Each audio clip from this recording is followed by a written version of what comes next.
Hey YouTube, how you doing? Kevin here, coming at you with another video on this is the bombardier. This I guess would be part 2 on putting the side cover together. I got some hardware for it. I apologize for the motorcycles, they're everywhere today. With all due respect, it's an absolutely beautiful day for it. So I had to replace, I had to get some washers. I had to do some washers, put some washers on these bolts. I don't know if they had washers on them originally or what the case would be, but they did have a lot of them on there before, so I'm just kind of putting them back on, seeing if they work. If not, then I'll take them back off. I don't think they had washers on them, but because this case is so hard up, I'm going to put them on. So I bought the washers today. Just got back from the hardware store, seeing about putting this thing together.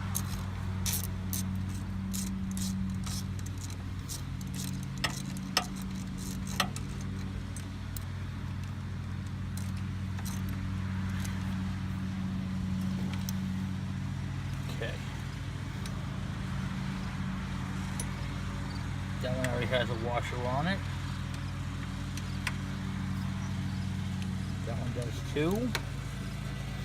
I put the chain on last night too and tightened it up. I forgot to tell you guys about that. I just put the chain on there and to tighten up the chain, because I ran out of video time. Let me show you how I did that, okay? So you guys all know. I loosened up the 2 clamp bolts and used a tire iron. It's a regular automotive tire iron in between here and here, and I was able to rotate the axle, and the axle is basically on a cam. So I'll show you how it looks. You'll see the offset. Sorry about the camera movement. I don't know if you can see it or not. Right there. So this piece right here is offset. It's this whole piece rotates and moves the axle in an oblong shape. So by loosening up those 2 clamp bolts right there, I can rotate this, and that puts the tension on the chain, and then right up in there is how you adjust it and set it. You want 3/4 inch what do you call it there, play, up and down. If you have a used chain and you're putting it on and it's kind of tight, you might have to readjust it a second time. But other than that, I got the chain on there. It all looks good. This bolt is not tight. I did not tighten this bolt yet. In fact, I'm not even going to tighten it today. I'm going to wait until I get the rotor, because I have to take it back apart. So I just figured I'd do a video on putting it back together, finishing off, putting the brake on, and we'll go from there.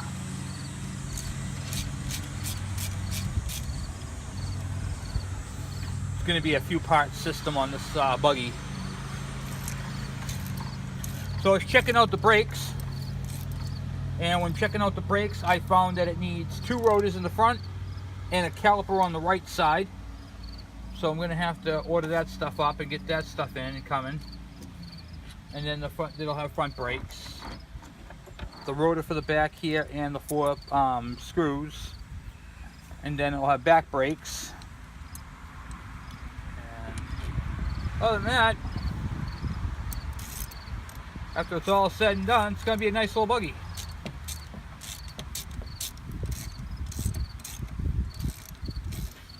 Got nice little Rotex on it. Runs good. Sounded decent. Happy with that.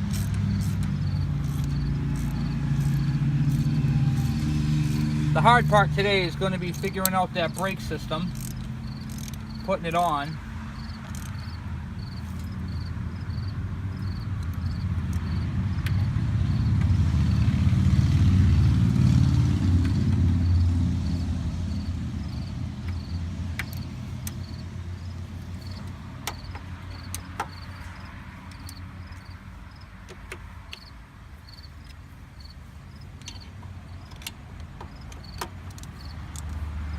Okay. Yeah. All right, so now we got all the we got the side cover on. Side cover is on and tight. The next step, we're going to try to mount the brake caliper. Not that. This is the brake caliper right here. And how this works is there's two pads up in here. And when you step on the brake, there's a wedge that comes up and expands them and pushes the brake pads in. But we're not going to put the brake pads on. We're just going to leave them off for right now and see if we can't weasel this stuff through. I'm using hardware, Allen head hardware that I got at the Ben Franklin store here in Raymond, New Hampshire. Well, in Raymond, I'm in Epping, but see how hard this is to set this into place.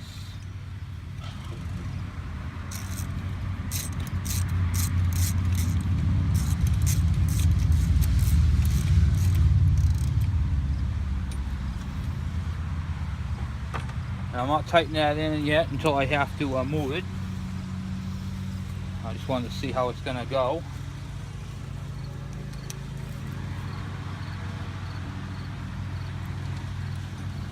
I think I accidentally tightened it a little too tight.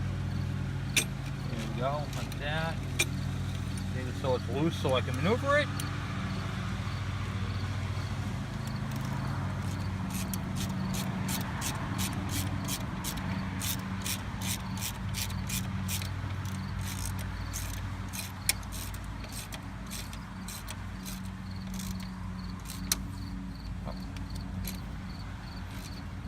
Like I said, I don't want to tighten anything down until I get all three screws in and see how this is going to fit and work and if everything is happy or not.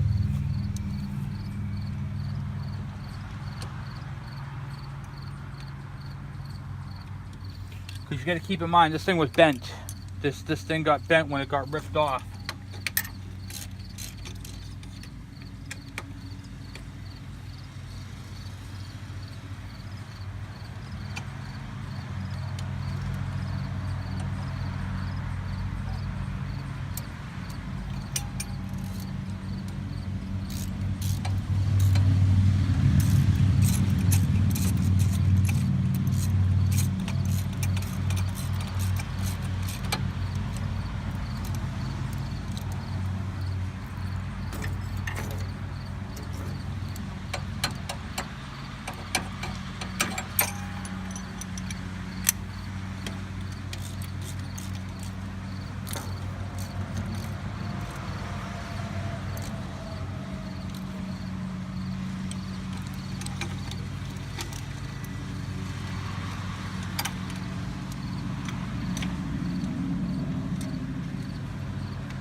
Alright, so I got the calipers all bolted down.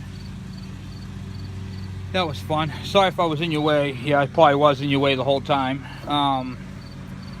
Well, I bolted down the 3 bolts that hold the caliper mount on. And I'm looking straight down on it.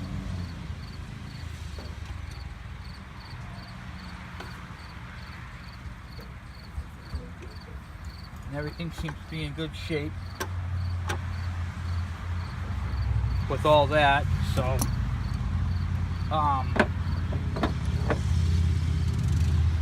they had a lot of different oddball bolts in here, I'll tell you that.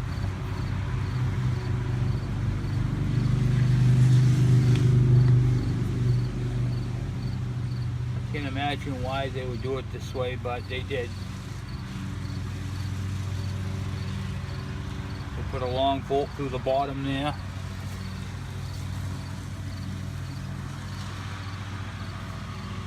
With the spaces, and they had this aluminum homemade chain guard type thing they cut up and made, which was absolutely useless. Happens though.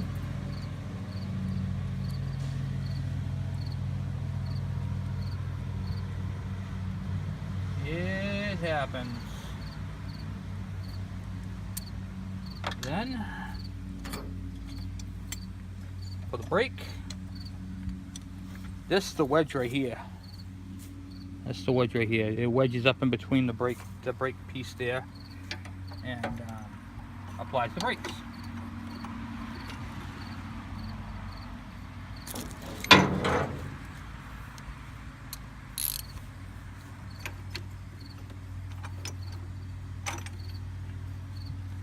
So I'm going to tap that down.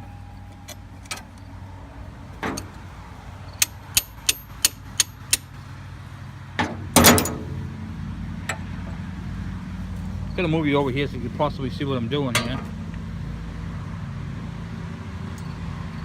I'm working on that brake assembly there.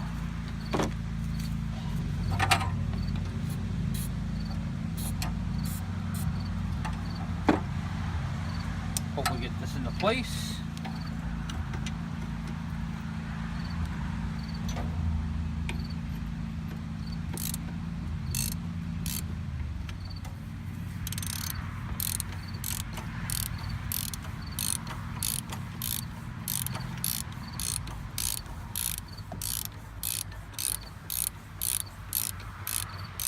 This does not have to be extremely tight. A lot of people see the big giant bolt and they automatically think it has to be like cranked in there.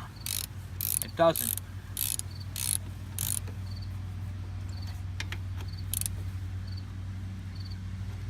Still feels good and moves. That's it for that one. Then the cable mount goes up top here, like so.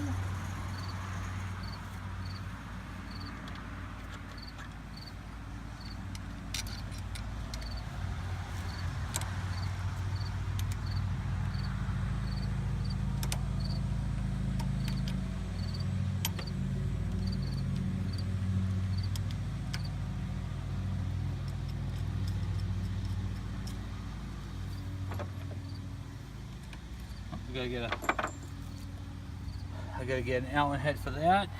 Cable mount, sure the cable fits into there. Put in properly. Right there, yep, that's gonna fit like that and that. Let me go get the Allen head for that.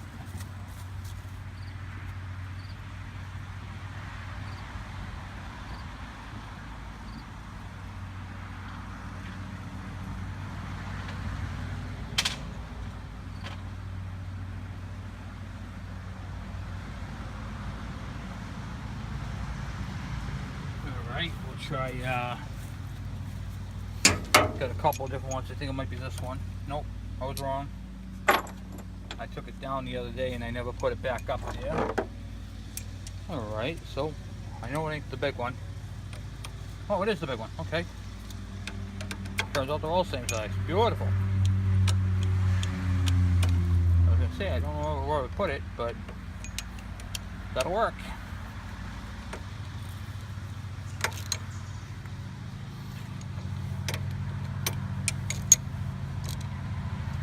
Alright, so now the brakes are on. So this mechanism right here, I don't know if you can see this or not, it's on a cable, okay? This cable runs up to your front handlebars, so when you press on the brake pedal on the handle, it actuates the brake as well. So you have your brake, you can do it with your hand, or you can do it with your foot. Either way works, which is pretty cool. And then it's all belonged here, so when you step on the pedal, it doesn't affect it. But it's got no rotor or anything like that to go back into it, and then there's a spring that hooks up to it, which is on there already. I'm going to snap that back into place. You know where that came from. There's a spring hole somewhere on here.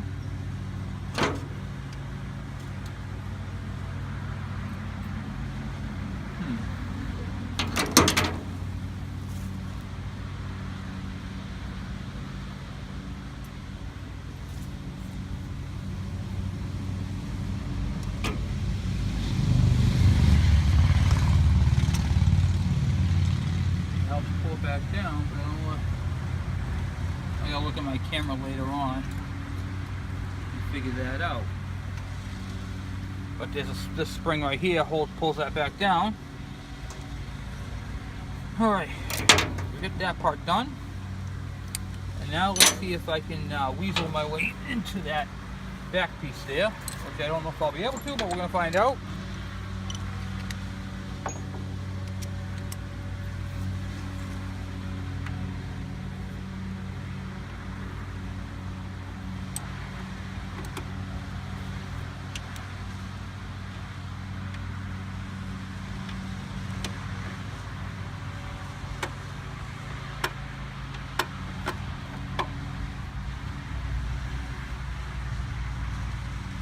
Oh, I see what they did. Okay, that's supposed to be like that. All right, well, that's all right then. I thought that was loose, but it's called under with a rotate. Like it's got a cut in it, and it's the way it's cut. It can move like that. All right. Well, this thing's been a nightmare.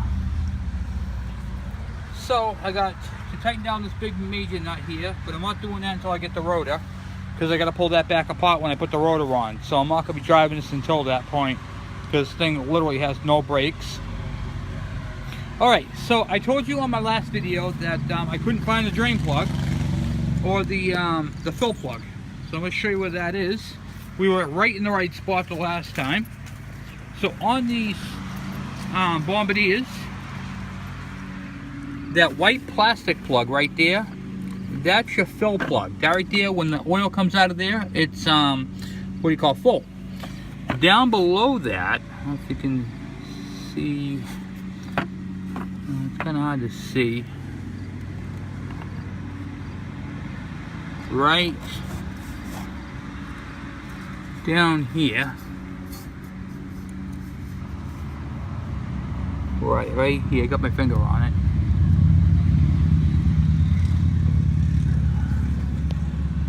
Way down in. See if I can get you guys in there. Right there. See that nut, that bolt? That bolt right there. Right there is your drain plug. So, to the engineering department who put that like that right in front of the exhaust system, good job. Real smart thinking. So, that right there is top quality engineering at its finest. That is the product of a well-engineered machine right there, people. If you feel my sarcastic coming through, that's because I am. I'm being very sarcastic. Look it. Let's make this short, sweet, and simple, okay?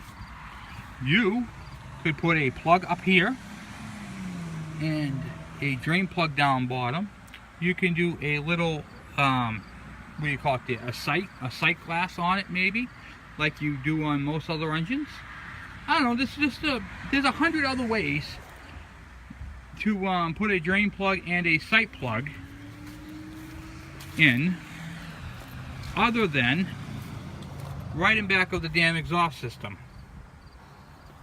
Because filling this thing up is going to be an absolute nightmare.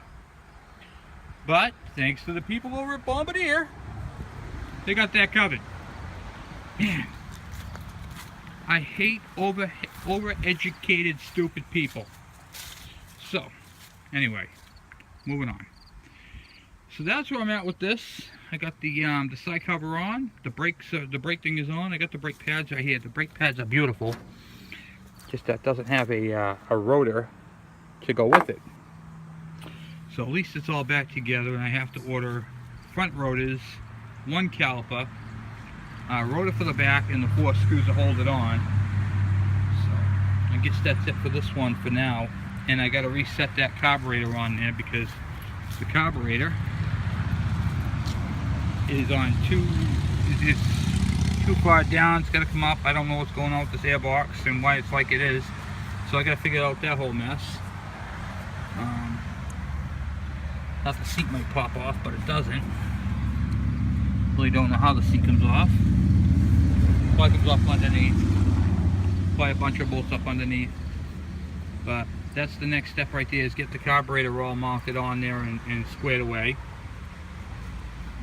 And make sure this thing is in neutral when I start it, because if not, now it'll take off on me. Yeah, right now it's in gear. That should be neutral right there. Yep. So I got to fill it up with oil.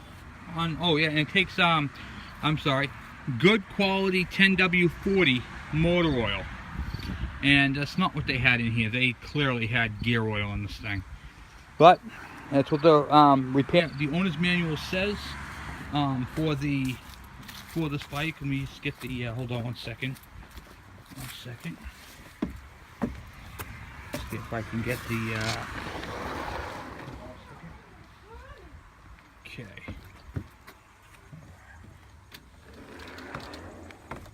I got the repair manual, not the repair manual, the owner's manual for this buggy here.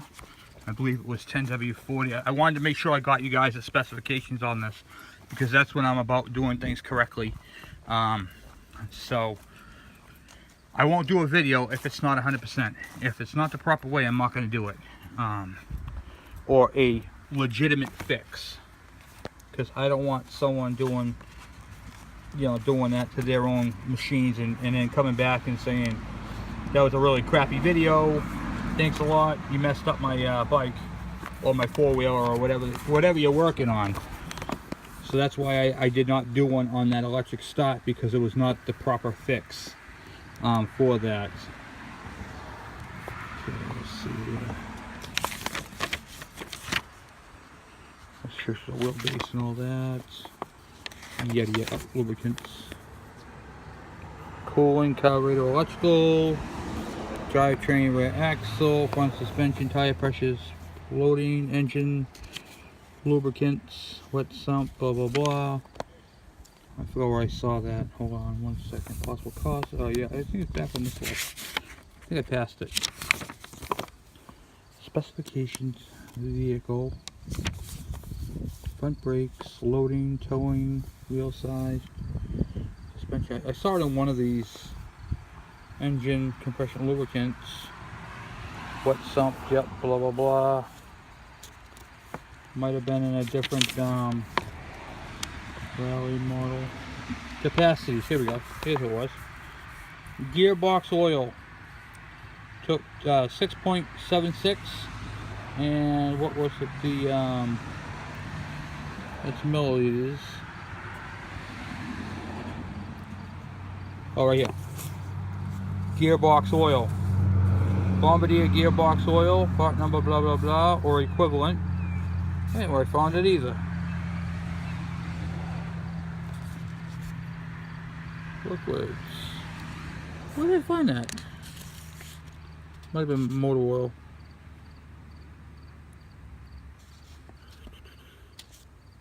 Well, it looks like we have to get Bombardier gearbox oil. That's what it was. So maybe it was gear oil. See, this is why I always use the manuals. And if I can, I'll look it up online. Yeah, you need gearbox oil, Bombardier gearbox oil, part number 413-801-900 or equivalent. And it should tell you in these manuals what the equivalent would be. Instead of trying to push their product on you, this is what we have to deal with, people. This right here, this is bad, bad, bad. Just bad. It's just like, why would you do that? You're trying to take care of your customer. Okay, so what is the other oils that you can use? Doesn't show you on here. So the engine was 10W40, I'm sorry. So I told you it was 10W40, it's whatever that is right there. I'm gonna have to look that up and find, or an equivalent.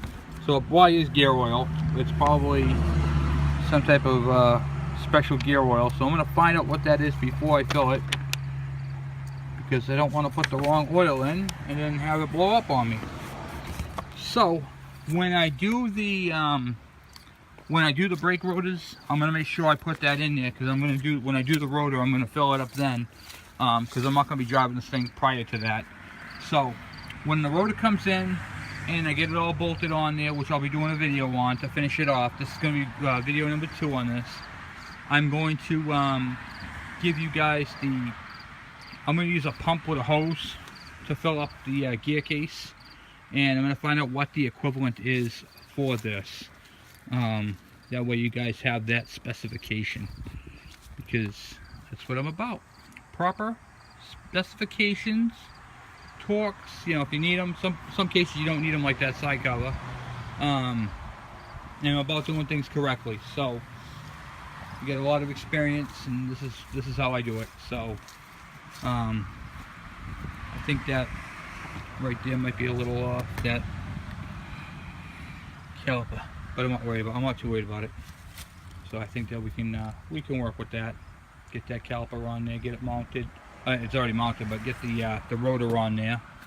So I need a rotor, 2 front rotors, a caliper, brake pads for the front, and because it leaked all the brake fluid out, I put brake fluid in it to see what it needed to do the preliminary check, and it leaks right out. And then when you're looking at it, if you can see it, hold on, you can see how bad that rotor is down bottom. So the rotors are junk. Rotors are junk, and I got brake fluid coming out the caliper on this side, right from where the piston is. And my guess is that the piston is rubbing right up against it because it feels like braille. That's how bad the rotor is. So I'm a little under the weather today, guys. I'm just having kind of a really groggy day. It's just been wicked, you know. Watching the news and everything else, and just brings you down, you know. And I need a lug nut too. But don't worry about that at the moment. But yeah, just I'm not feeling 100% today, guys. Not feeling 100% at all. Just kind of in one of those quirky moods, you know. Oh, we've all been there. So, yep, getting this all done. I got the side piece right here, the plastics. We're gonna do some. We're gonna try out one of those plastic welders. I had the garden hose out here for my truck because I put the windshield in. So I figured I'd blast the radiator while I was here. I got that pretty much cleaned out. Now it's going to have some nice airflow. And boy, the crap that came. Look at my trailer. All the dirt from it. Got this side too. Both sides of the water was pouring out the other side. So we're going to change the oil. I don't want to start until I do the filter, which is up higher a little bit. So I got to get a filter for it as well. We have oil filter, carburetor to be put back up and in. We have to fill that up. We'll find out what the gear case oil is, the calipers, the brakes. So I got like 3 or 4 videos on this bike left until this thing is all 100% done.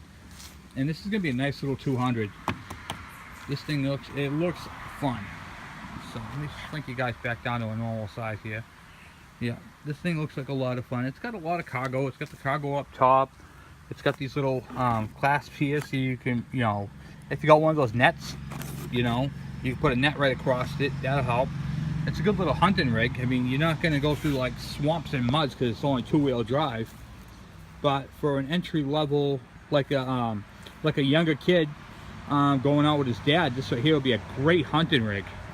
I mean, it's bright. You can see him coming in the woods, so you're not going to get shot at. It's got the headlights. It's got the high and low beam. It's got a what do you call it there? You got storage on the front there, so you can put your gun or your bow. You can put your other stuff in the back of you. You know, you can strap down, and you got your trailer hitch. This one, I don't think it comes with the trailer hitch. I think they put that on separate because that's an added feature.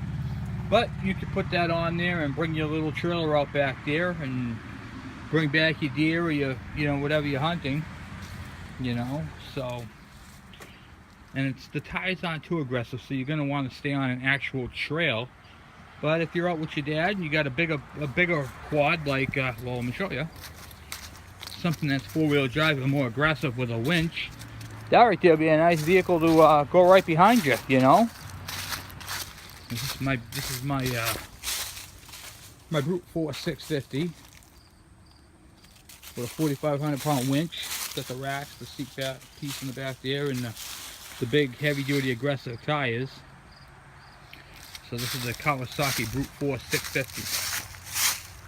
They make a 750. It's got the hand guards, so when you're going down, the brush doesn't, you know, whack you. You know, it's got the gauges, the speedometer, and all that. It's got your high and low and all that. It has a trailer hitch on it. The back, I don't know if you can possibly see it. Yeah, you can see the ball right there. So this thing's a monster. Absolute Absolute monster. Tie off the ground. These are big tires. Look at these tires. 27 by 10 by 12. 12-inch tires. Things are huge. Huge. So you can see how big the winch is. 4,500 pounds. Just way the hell out. So it's a beast. It's a beast. So, anyway, so that's it for that. Get that done. Get that squared away. But yeah, no, if you get a chance to get one of these, as long as you don't get it in the condition I got this one in, this is kind of more of a rescue at this point, but what I'm going to have into it, not what I'm going to really get out of it, so I might as well just use it. But it's not a bad little rig. My little Yamaha Breeze is a 125. This thing right here is a 200, and both automatic. So looks like it'll be a fun rig. Be your next size up. This one's a 4-stroke. It's only the other one, but it's a 4-stroke. The motor lays flat, and it's a liquid cooled, 4-valve per cylinder. So it's got plenty of pep. Definitely a pep. The Vortex. They're fun. They're fast, you know. But it's automatic, like I said, and if you maintain them, it's not too bad. The only thing, like I said, I don't really care for on this Can-Am is where certain things are located, and I think they could have did a lot better in the design and gave you more information in the book. So I'm going to look that up, that oil up. I'm going to find out what that oil is for that case, the proper lubricant, because not everybody has a Bombardier dealership right next to them. So we're going to make sure we get the proper oil for you guys when we go to fill it, and the technique that I'm going to use to fill it. And yeah, so that'll definitely be interesting. It's already drained out when we did the side cover, so I didn't have to drain it from the plug. But I'm going to go over all the steps with you and show you guys how to do that for those of you who have the Bombardier. Because if it ain't fixed properly, it ain't fixed right.